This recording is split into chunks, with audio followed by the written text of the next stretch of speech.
मयूर जानी ऑफिशियल हमारे इस मंच पर मैं आरिफ आलम आप तमाम लोगों का स्वागत करता हूं। आज एक ऐसे मुद्दे पर बात करेंगे जिससे अहमदाबाद ही नहीं बल्कि पूरे गुजरात से जुड़े मुस्लिम समुदाय के लोगों का सरोकार जुड़ा हुआ है। दरअसल अहमदाबाद की जामा मस्जिद खिदमतगार कमेटी ने अहमदाबाद सुन्नी मुस्लिम वक्फ कमेटी के अंदर व्यापक भ्रष्टाचार होने का आरोप लगाते हुए इसकी शिकायत गुजरात वक्फ बोर्ड से की थी। उसके बाद गुजरात वक्फ बोर्ड ने बड़ी कार्रवाई करते हुए अहमदाबाद सुन्नी मुस्लिम वक्फ कमेटी को भंग कर दिया था। लेकिन साथ ही साथ गुजरात वक्फ बोर्ड ने एक तीर से दो निशाना साध कर बड़ा खेला कर दिया है। तो आइए देखते हैं क्या है पूरा मामला। आरोप तो देखो, हमने 44 आरोप थे, वो पूरे लिखित आरोप दिए हुए हमने, उस पर पूरी तपास हुई नहीं है। इसमें वक्फ बोर्ड की जानिब से एक कमेटी बनाई गई थी जिसमें रिटायर्ड डिस्ट्रिक्ट प्रिंसिपल जज है तनवीर बेन शेख।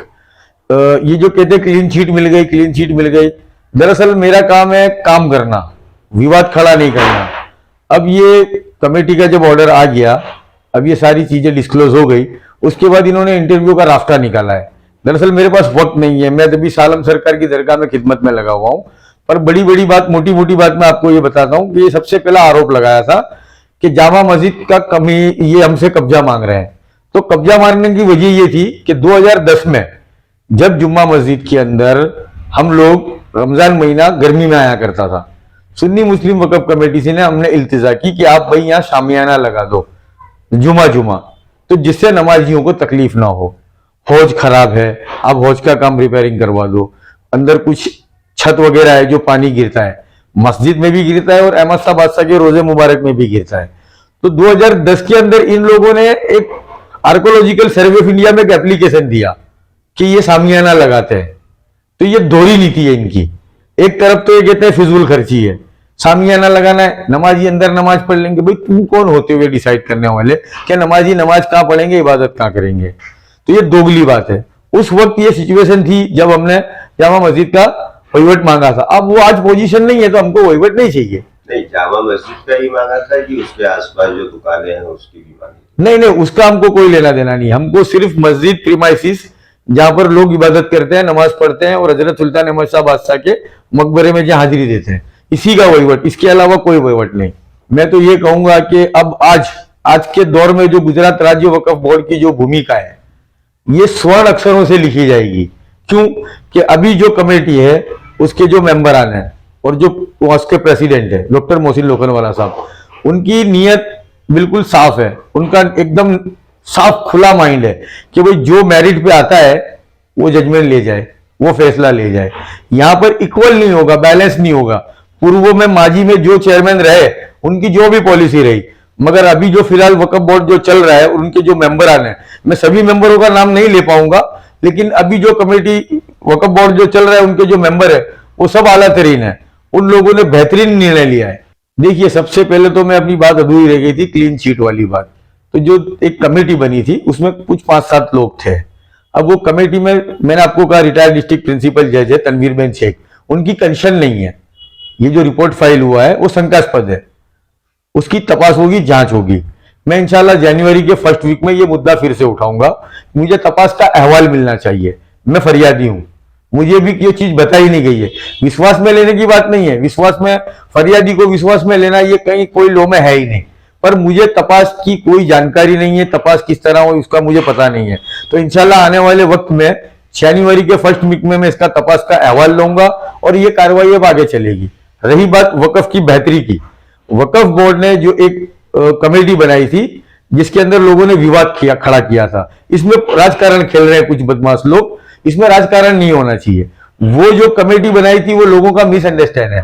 वो चुटनी व्यवस्था कमेटी थी और लोगों ने उसको सुन्नी मुस्लिम वक्फ कमेटी बना दी गई, ऐसा करके मैसेज वायरल किया, तो बात गलत है। अभी वो कमेटी होल्ड पर है या स्थगित कर दी गई है, वो फिर से बनेगी। ये चुटनी व्यवस्था कमेटी है। गुजरात राज्य वक्फ बोर्ड के अंदर 18,000 ट्रस्ट है, सुन्नी मुस्लिम वक्फ कमेटी उसमें से एक ट्रस्ट है और इसका बंधारण, इसका आइन है। जो पूर्व चेयरमैन साहब बताते हैं कि 18 साल तक, भाई ऐसा उसमें कहीं लिखा ही नहीं है।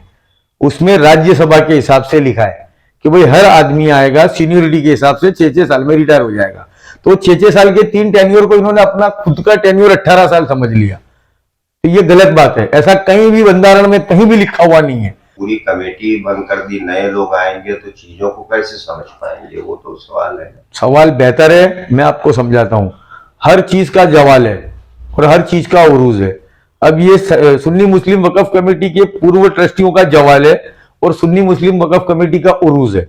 अभी आप ये मानिए कि पूरी कमेटी खत्म हो गई, कमेटी खत्म हुई है, बंधारण खत्म नहीं हुआ, आइन खड़ा है। सुन्नी मुस्लिम वक्फ कमेटी के आइन में लिखा है कि जब इसके आइन के मुताबिक 5 मेंबर सिलेक्ट किए जाएंगे। अभी जो नई कमेटी बनेगी वो नई कमेटी कहलाएगी नहीं, वो एडमिनिस्ट्रेटर वहीवटदार नए आएंगे। तो ये 5 लोगों को चुनने की सत्ता वक्फ ट्रिब्यूनल और गुजरात हाईकोर्ट की है। इसमें गुजरात राज्य वक्फ बोर्ड, जहां तक मुझे इल्म है, मुझसे बेहतर जानने वाले लोग हैं, उनका जो भी इल्म होगा, तो 5 लोगों का सिलेक्शन होगा। ये 5 लोगों का सिलेक्शन जैसे ही होगा उस दिन से उनका कार्यकाल शुरू हो जाएगा 6 साल के लिए। अब वो 5 का कोरम हो जाएगा 6 महीने बाद, 1 साल बाद या 2 साल बाद, उनको जैसा ठीक लगेगा वो दूसरे 4 मेंबर लेंगे। 9 का कोरम पूरा होगा और काम शुरू होगा। कोरम 9 सभ्य है तो कोरम 5 का है। अगर 5 लोग होते तो वक्फ कमेटी कोई भी निर्णय ले सकती है। मैं पूर्व ट्रस्टी के लिए कहूंगा 2009 के बाद इन्होंने कभी भी फेरफार रिपोर्ट वक्फ बोर्ड में भरा है, जबकि ये जानते हैं कि फेरफार रिपोर्ट वक्फ बोर्ड में भरने के साथ उसको सिटी सिविल में भी देना पड़ता है। इन्होंने कहीं दिया ही नहीं है। इन्होंने मनस्वी वर्तन किया है, हिटलर शाही चलाई है। अब इनको इतने सारे खुलासे करने पड़ रहे हैं। मेरे 44 लिखित मुद्दे हैं, इंशाअल्लाह बहुत शॉर्ट आने वाले वक्त के अंदर इन मुद्दों पे आगे लड़ाई जारी रहेगी। Offence is the best defence. अगर आदमी के पास कोई रास्ता नहीं है तो आक्षेपबाजी शुरू कर देता है। तो ये पूर्व ट्रस्टी अल्लाह को हाजिर नाजिर रखे, बड़ी बड़ी बातें करना और अमल करने में बहुत फर्क होता है। मैं अमल में मानता हूं। इसमें मेरी आपसी रंजिश सिर्फ ये रही है मेरी आपसी रंजिश। ये पूर्व जो रहे हैं रिजवान कादरी जो चेयरमैन रहे, ये बड़े बदतमीज और बड़े टुंडी मिजाज के लहजे वाले आदमी हैं। बड़े छोटों का इनको अदब नहीं है। इनके नजदीक मस्जिद के इमाम नौकर हैं, पेरोल पे काम करने वाले, और ये मुख्तियार है, वक्फ के मुहाफिज हैं, सरदार हैं। तो ये मेरा पर्सनल उनसे यही दुश्मनी रही कि इन्होंने 34 मस्जिद के इमामों को कभी इमाम नहीं समझा, नौकर समझा। देखिए आरिफ भाई, आप भी जानकार हैं, दानिशमंद हैं और समझदार हैं। किसी के जाने के बाद उसके फेल, उसके कॉल और उसकी तारीफ होती है। आप जाइए, 34 मस्जिद हैं, कब्रस्तान है, वहां पर जाके जनाब रिजवान कादरी साहब की जो सर मुख्तियार शाही थी वो इमामों से पूछिए। अब वो बताएंगे। वो इनसे डरते थे बेचारे, इसके वजह से कुछ बोल नहीं पाते थे। सुन्नी मुस्लिम वक्फ कमेटी अहमदाबाद की कमेटी है। मुफ्ती शब्बीर आलम मुफ्ती गुजरात है, काजी उल कुज़ात फिल गुजरात है। तो उनका वो डेस्टिनेशन बड़ा है, उनका डेजिग्नेशन भी बड़ा है। ये तो सिर्फ क्या है कि एक छोटी सी बात कहेंगे कि तोप का लाइसेंस मांगा है तो बंदूक का मिलेगा, ऐसा मामला था। हमको सिर्फ ये कमेटी को बर्खास्त करनी थी। क्यों? वजह ये रही कि इनका भ्रष्टाचार था। उसका खुलासा आइंदा इंशाअल्लाह मैं बहुत जल्द दूसरे इंटरव्यू में आपको बताऊंगा। अहमदाबाद सुन्नी मुस्लिम वक्फ कमेटी पर घोटाले का आरोप लगाते हुए फारूक कंसारा ने कहा था कि इस कमेटी के अंदर व्यापक रूप से भ्रष्टाचार पिछले कई सालों से हो रहा है। उसके बाद इस मामले की गंभीरता को लेकर गुजरात वक्फ बोर्ड ने एक जांच कमेटी बनाई थी और जांच कमेटी ने कमेटी के लोगों को क्लीन चिट दे दिया था। लेकिन साथ ही साथ गुजरात वक्फ बोर्ड ने इस मामले में एक्शन लेते हुए कमेटी से जुड़े लोगों को खारिज कर दिया था और ये कमेटी ही पूरी बर्खास्त कर दी थी। अहमदाबाद सुन्नी मुस्लिम वक्फ कमेटी पे आरोप लगे थे कि आपने गैर वहीवट किया है और फाइनेंशियल गबन किया हुआ है। अल्हम्दुलिल्लाह मैं अल्लाह ताला का शुक्रगुजार हूँ कि ऑलरेडी गुजरात स्टेट वक्फ बोर्ड ने ये आरोप का जवाब इस तरह से जो अपने एक इंक्वायरी कमेटी बिठाई थी और इंक्वायरी कमेटी ने बहुत सिस्टमेटिक जवाब दिया हुआ है कि गुजराती में इसको कहते हैं फक्त ने फक्त आरोप छे एना वक्ते कोई तथ्य देखाયું નથી। यानी कहने का मतलब यह है कि उनको बेबुनियाद आरोप थे और फक्त ने फक्त ओनली एंड ओनली 2 वक्त में उन्हें पेपर में लिखा हुआ है। उसका मैसेज ये जा रहा है कि उनको कोई चीज डॉक्यूमेंट्री एविडेंस नहीं मिला हुआ है और हमारे को क्लीन चिट देना पड़ी। मैंने देना पड़ी वो वर्ड का इस्तेमाल कर रहा हूँ। क्यों? क्योंकि अल्हम्दुलिल्लाह हमारा जो काम था बहुत सिस्टमेटिक था, ऑर्गेनाइज तरीके से था, तो उसके हिसाब से उनके क्लीन चिट देना पड़ी। ये पॉइंट नंबर 1। पॉइंट नंबर 2, इसके बाद ये लोग ने क्या किया, उसके बाद ये लोग ने टेक्निकल पॉइंट्स पे इस तरह से बात की कि आप काम तो बहुत अच्छा कर रहे हो, डेफिनेटली आपने कोई गैर वहीवट नहीं करा, मगर आप एक काम करो ना, यहाँ से मतलब मैं जो काम कर रहे हो, कौम का फायदा कर रहे हो, अवाम का फायदा कर रहे हो, उम्मत का फायदा कर रहे हो, के समाज का फायदा कर रहे हो, तो वो अच्छा नहीं लग रहा हमको, तो आप यहाँ से चले जाइए। और हम अब नेक्स्ट टाइम पे हम ऐसे बंदे को बिठाना चाहते हैं कि जो वो हमारे काम कहने पे काम करे और हम जो चाहते हैं उस तरह से काम करें। उसको मैं डिटेल में थोड़ा एक्सप्लेन करने की कोशिश करूंगा। पॉलिटिकल पार्टी क्या सोचती है, क्या करती है। पॉलिटिकल पार्टी कॉरपोरेशन का, एमएलए का, एमपी का इलेक्शन लड़ती है, मगर हर बंदे को तो सेटिस्फाई नहीं कर सकती। तो फिर क्या होता है, जैसे बोर्ड है, कॉरपोरेशन है, अपने मेरीटाइम फाइनेंस कॉरपोरेशन है, कि फिर मतलब मैं जैसा कि वक्फ बोर्ड है, हज कमेटी है, यात्रा धाम बोर्ड है, ऐसे सब बोर्ड होते हैं, उसमें खुद के बंदे को बिठाती है। उसके बावजूद भी सबको सेटिस्फाई नहीं करती, तो फिर क्या करना है, उनने वो लोग ने क्या किया, एपीएमसी मार्केट है, अपने कोऑपरेटिव सोसाइटीज है, अलग अलग जगह पे जो है खुद के बंदे को और वहां पे बिठाने के स्टार्ट किए। वहां पे भी उनको सेटिस्फाई नहीं कर पाए, क्योंकि नंबर ऑफ पर्सन ज्यादा है ना, क्योंकि गुजरात इंडिया की बस्ती 140 करोड़ रुपए, 140 करोड़ बस्ती है, तो कैसे सेटिस्फाई करेंगे। एमएलए गुजरात में 182 है, एमपी मुश्किल से 26 है, तो मतलब मैं, और फिर कॉर्पोरेशन तो 10 कॉर्पोरेशन होंगे, मतलब मैं दूसरा को अपने सोसाइटी कोऑपरेटिव सोसाइटी होगी तो 200-300 कोऑपरेटिव सोसाइटी होगी। फिर उनने और आगे नजर करी कि स्पोर्ट्स के दायरे में गए, स्पोर्ट्स के जितने भी इदारे हैं उसके मतलब मैं वो विधा पे उनके खुद अपने स्टाफ, अपने खुद के पॉलिटिकल पार्टी को बंदे को बिठाने का स्टार्ट किया। अब क्या हुआ, उसके बावजूद भी उनको मतलब ये लग रहा है कि उनके और बंदे को सेटिस्फाई नहीं कर पाए, तो अब उनकी नजर सोशल इदारों पे रह चुकी है। और जैसा ट्रस्ट होता है, तो ट्रस्ट के अंदर कितनी बार ट्रस्ट का कॉन्स्टिट्यूट ऐसा होता है, बंधारण ऐसा होता है जिसके हिसाब से वो उनके परमानेंट होते हैं, कभी चेंज नहीं होता। मगर कितने ट्रस्ट ऐसे हैं, जैसे कि मैं आपको बताऊंगा कि जैसे अब क्लब भी है, club is one kind of trust. Club के अंदर भी मतलब वो लोग ने खुद के बंदे बिठाने के स्टार्ट किए। इस तरह से यहाँ वक्फ के इदारे हैं जो प्योरली सोशल इदारा है, सोशल कॉज पे काम करते हैं, और उसमें कौम की खल की खिदमत यानी मानव सेवा के अलावा दूसरी कोई काम करना नहीं होता। वहां पे भी उनकी अब नजर आई हुई है और उनको ऐसा लग रहा है कि वहां पे भी उनके आदमी को बिठाना चाहिए। डेफिनेटली अच्छे लोग हैं, काम अच्छा करते हैं, तो उनको बिठाना ही चाहिए, अच्छा काम होना ही चाहिए। मगर अहमदाबाद सुन्नी मुस्लिम वक्फ कमेटी के साथ एक अन्याय हुआ है। ये अन्याय ये हुआ हैगा, आप बोल रहे काम अच्छा हो रहा है, आपने कौम की खिदमत करी, समाज की खिदमत करी, मानव सेवा करी, उसके बावजूद आपके जाना होगा। जाने के बाद अहमदाबाद सुन्नी मुस्लिम वक्फ कमेटी का एक कॉन्स्टिट्यूटेड बंधारण है, उसके अंदर बहुत क्लियर कट मैसेज दिया हुआ है, राज्यसभा की तरह हर 6 साल पे 1/3 मेंबर जाते हैं और नए बंदर अपने जैसे हो गए 9 ट्रस्टी रहेंगे मैक्सिमम, 3 ट्रस्टी जाएंगे, 6 ट्रस्टी होंगे, वो 3 ट्रस्टी को सिलेक्ट करते रहेंगे। वो बंधारण को प्योरली एक्सप्लॉइट किया और उसको मतलब मैं करते हुए 0 ट्रस्टी बना दिए हुए। ऑलरेडी हम लोग ने जो ट्रस्टी सिलेक्ट करके रखे थे उस ट्रस्टी को भी मतलब मैं सबको मना कर दिया।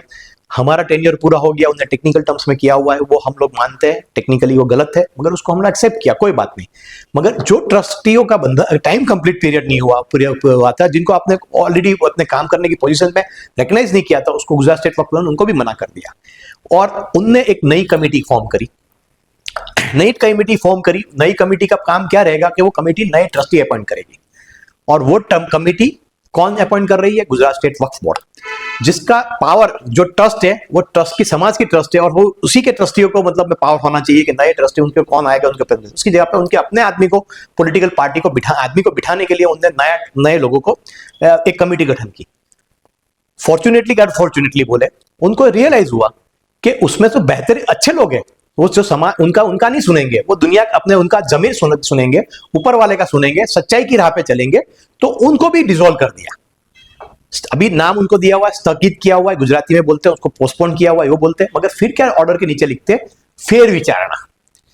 ऑर्डर में वो लोग ऐसा लिख रहे हैं, उसके बाजू में वो ऑर्डर के मतलब ऐसा लिख रहे थे कि भाई हमने उनका कंसेंट नहीं लिया था, तो हम लोग उनका कंसेंट लेके फिर से उनको, यानी कंसेंट आप जैसा आपका कंसेंट ना लिया तो आपकी इजाजत लेके आपको मतलब फिर से बहाल कर सकते हैं। उसमें कौन से नाम थे? उसको नाम को मतलब मैं बहुत डिटेल में जाने की कोशिश इसलिए नहीं करूंगा कि नाम बंदा हो जाएगा। ऐसे 7 बंदे थे, 7 बंदे में 4 तो उनके खुद के मतलब बोर्ड के मेंबर ही थे, 3 मेंबर बाहर के मेंबर थे। अगर नाम लूंगा तो उसमें वक्त ज्यादा जाएगा, खाली इतना मैं मैसेज देना चाहता हूँ, कंसेप्ट क्या है, वक्त क्या, लोग क्या करते हैं और गवर्नमेंट मतलब मैं आजकल पॉलिटिकल पार्टीज क्या कर रही है। जिस तरह से मैंने बताया, पॉलिटिकल पार्टी इलेक्शन तो लड़ती थी, इलेक्शन लड़ने के अलावा उनको अपने उनके खुद के बोर्ड में खुद के बंदे बिठाने का चालू कर दिए, उनने कोऑपरेटिव सोसाइटी में खुद के बंदे बिठाने चालू कर दिए, क्लबों में खुद के बंदे बिठाने चले गए, स्पोर्ट्स जो इदारों है उसके स्पोर्ट्स एसोसिएशन में उनके खुद के बंदे बिठाने के चालू कर दिए। इस तरह से अब उनकी नजर सोशल रिफॉर्म्स करने वाली सोसाइटी के उनके खुद के बंदे बिठाने की जो बात कर रहे हैं वो बिल्कुल गलत बात है। सबका साथ सबके विकास की बात करते हो तो ऐसे इदारों में जो इदारा ऐसा काम करता है, मैं अभी जनरलाइज बात करने की जगह पे मेरे स्पेसिफिक अहमदाबाद सुन्नी वक्फ कमेटी के बारे में बात करूं, उसने जो काम किया है अवाम का, कौम की खिदमत का काम किया, बेहतरीन काम किया हुआ है, जो गवर्नमेंट के काम करना चाहिए वही काम किया हुआ है, एजुकेशन में अपलिफ्टमेंट के लिए काम किया हुआ है, यतीमों के लिए काम किया हुआ है। तो ऐसे जो काम करने वाले इदारे को आपके सपोर्ट करना चाहिए। उसकी जगह पे आप क्या चाहते हैं, वहां पे आपके पिट्ठू आके बैठ जाए, और पिट्ठू आके बैठने जाएंगे, वो पिट्ठू को कैसा होगा, आपने उनकी आंखों की शर्म की रखी है तो वो आपकी शर्म रखेंगे, होगा क्या होगा, दोनों की मतलब में मिली भगत चलती रहेगी। सिर्फ मुस्लिम समाज की मैं बात नहीं करूंगा, हर जगह की बात करूंगा। हर जगह पॉलिटिकल पार्टी क्या होती है, दो बंदर को लड़ाती है, दो बिल्ली को लड़ा के बंदर अपने फायदा ले जाती है, इसी तरह से वो अपने फायदा लेने की कोशिश करती है। आपकी बात बिल्कुल सही है कि मतलब में ना आपसी मतलब में जो अपने बातों को इश्यू खड़ा करती है, इश्यू खड़ा करने के लिए बात करती है। मैं कहता हूं उसको देखना ही है। जब आदमी जज होता है, जज के क्या देखना है, सच्चाई क्या है, लॉ एंड ऑर्डर किस तरह, बंधारण में क्या करना है वो देखना है। उसके अलावा उसके कोई देखना ही नहीं है कि क्या आएगा, एक पार्टी है, 2 है, 10 है, 20, कोई देखना नहीं। सच के हाथ में जवाब रिजल्ट देना आएगा, वो काम नहीं कर रही है। यानी मैं इतना ही कहूंगा कि वो लोग उनका मैसेज देने की कोशिश कर रहे हैं कि सबका साथ सब विकास। ये मेरे को एक जरा फरेब बात लगती है। ऐसी चीजों में जाके हमारा बात बिल्कुल मानने का दिल ये मानता है कि बिल्कुल ये एक जुमला बन के रह गया है। सच में जो ये वाली बात होती तो जहां सोशल रिफॉर्म हो रहा है, जहां सच्चा काम हो रहा था, वहां पे उनको डिस्टर्ब करने की कोई जरूरत नहीं थी। गवर्नमेंट अभी क्या कर रही है, गवर्नमेंट हर जगह पे अपने बंदे जो उनके स्टैम्प पेपर, जो उनके पपेट हो, उनको बिठाने की कोशिश कर रही है। सच लोगों को बिठाने की कोशिश नहीं कर रही है। मैंने ऑलरेडी आगे एग्जांपल देख लिया हर एक जगह पे साथ है। डेफिनेटली मुसलमानों के साथ भी अभी यही कर रही है। और मैं पूरे दुनिया को या अवाम को, इंडिया की अवाम को एक मैसेज देना चाहूंगा कि एक सेइंग है जो मतलब मैं हिटलर ने जो काम स्टार्ट किया था, जबकि बात है कि मतलब हिटलर ने जब काम किया था, जब मतलब पहले वाले जो बोलने वाले क्या था कि भाई मैं प्रोटेस्टेंट नहीं था, मतलब मैं कैथोलिक नहीं था, इसलिए मैंने को मतलब को पढ़ी नहीं थी कि भाई मेरे पे जुल्म नहीं हो रहा, मेरे किसी और के जो पे जुल्म हो रहा है। यूं करते करते लास्ट वक्त ऐसा आया कि जुल्म जब मेरे पे आया तो जब मेरे को बचाने वाला कोई नहीं था। अभी गवर्नमेंट यही कोशिश कर रही है। इसीलिए मैं ये मैसेज देना चाहूंगा हर एक बंदे को, सिर्फ मुसलमानों को नहीं, हर जगह पे जहां पे भी बंदे हैं, मतलब मैं वो यूं ना सोचे कि ये तो तकलीफ, ये इश्यू मुसलमानों का आएगा, ये इश्यू सच्चाई का है। जब सच्चाई को साथ नहीं देंगे और यूं सोचेगा कि मेरी तकलीफ नहीं है, बाजू के घर पे अटैक हो रहा है, बाजू के घर पे मतलब में नुकसान हो रहा है, मेरा क्या नुकसान है, ये सोचते रहेंगे तो एक दिन ऐसा रहेगा कि आपका पड़ोसी का घर भी चला जाएगा और उसके बाद आपका घर भी चला जाएगा, आपको बचाने वाला कोई नहीं होगा। इसलिए मेरा ये कहना है हर एक भारतीय को कि ये चीज सोचने की जरूरत है। और ये सोच के मतलब मैं सोचने की जरूरत है कि भाई ये कोई मुस्लिम की तकलीफ नहीं है, ये किसी और की तकलीफ नहीं है, ये भारत के हर अवाम की तकलीफ है। और भारत का हर अवाम के सच्चाई को साथ देना पड़ेगा, नहीं तो वरना ये होगा वो सिर्फ ये सोचता रह जाएगा कि मेरी तकलीफ नहीं है, एक दिन ऐसा वक्त आएगा उसका खुद का घर भी जल जाएगा। मैं ये लड़ाई मेरी नहीं लड़ रहा हूं, ये मैं चुनौती दे रहा हूं। तो जब मतलब मैं मैसेज क्या जा रहा है कि ये हम हमारे जाति मफाद के लिए मैसेज देना चाहते हैं कि हमको हमारे वो पोस्ट पे रहना है। आज मैं ये हम लोग लड़ना नहीं चाहते, हमारे वो पोस्ट पे रहना नहीं है, मगर हम ये कहना चाहते हैं अवाम को, स्पेसिफिकली मुस्लिम अवाम को और जो सोशल रिफॉर्म्स में काम बैठे हो सबको, कि भाई जो भी इदारे हैं, गवर्नमेंट ऐसा कुछ काम करती है तो वहां पे इदारों में अच्छा आदमी बंदा बैठना चाहिए और प्रॉपर नीट एंड क्लीन, जिसकी इंटीग्रिटी पे भरोसा कर सकते हैं, जो कोई भी किस्म का करप्ट नहीं हो। मैं हर बार लोगों को कहता हूं कि करप्शन सिर्फ फाइनेंशियल करप्शन नहीं होता, करप्शन के साथ मतलब में एक नेपोटिज्म का करप्शन होता है, लुकिंग गुड का करप्शन होता है, किसी को खुश रखने का करप्शन होता है, और तीसरा करप्शन होता है डर का करप्शन। मैं वो जगह पे बैठा हूं और कोई मेरा ऊपर वाला बोलता है, या कोई मेरे को मतलब अपने बुटलेगर बोले, या कोई अपने एंटी सोशल एलिमेंट मेरे को धमकी देता है, और उसके बावजूद उसकी धमकी में मैं आके डर जाता हूं। वो धमकी पुलिस ऑफिसर की भी हो सकती है, वो धमकी गवर्नमेंट ऑफिसर की भी हो सकती है, वो धमकी पॉलिटिकल पार्टी की भी हो सकती है, और बुटलेगर की भी हो सकती है। किसी भी धमकी से मैं डर के कोई भी काम करूंगा जो मतलब मैं सच की राह पे नहीं होगा, वो भी एक करप्शन है। जब तक ये चीज की सच्चाई लोगों को पता नहीं चलेगी, वहां तक मतलब मैं सिर्फ इतना ही मैं कहूंगा कि ऐसी सब चीजें चलती रहेगी। हमारी सबकी कोशिश ये होनी चाहिए कि कभी भी होगा सच का साथ देना चाहिए और गलत को कभी साथ नहीं देना चाहिए। इसलिए हम लोग मतलब मैं ये लड़ाई हमारी पर्सनल लड़ाई नहीं है, ये लड़ाई एक अवाम की लड़ाई होना चाहिए, कौम की लड़ाई होना चाहिए। इसलिए हम लोग अभी पर्सनली कोर्ट में जाना नहीं चाहते, क्योंकि कोर्ट में जाने की लड़ाई मेरी पर्सनल लड़ाई बन जाएगी। हम लोग ये पर्सनल लड़ाई को बताना, मैसेज देना नहीं चाहते कि हमारी पर्सनल लड़ाई है।